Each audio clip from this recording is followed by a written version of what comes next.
ikomplu joħorġu reazzjonijiet pożittivi għal proposti tal-Partit Nazzjonalista wara li l-ħamis ġew preżentati is-sitt pilastri għas-settur tal-enerġija f'pajjiżna.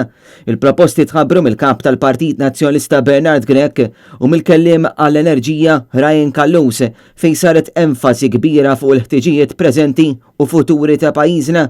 Kien Bernard Grech li nieta mhux biss il-pjan għall-enerġija ta' pajjiżna, iżda wkoll eżerċizzju ta' konsultazzjoni biex dawn il-pilastri li tħabbru ikomplu jissaħħu.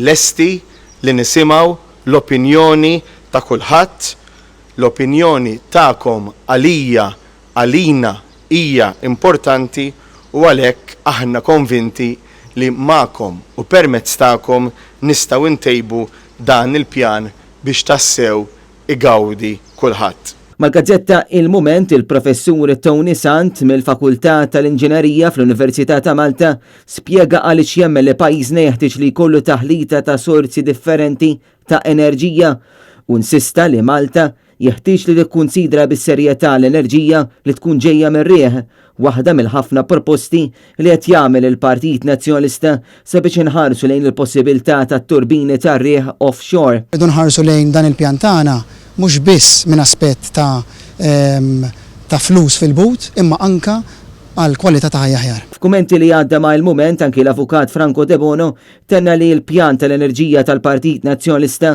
fih numru ta' idejat li huma validi u qal li mill-pjan innifsu ċar li l-idea ta' floating wind farm saret aktar valida bl-affanzi tat-teknoloġija.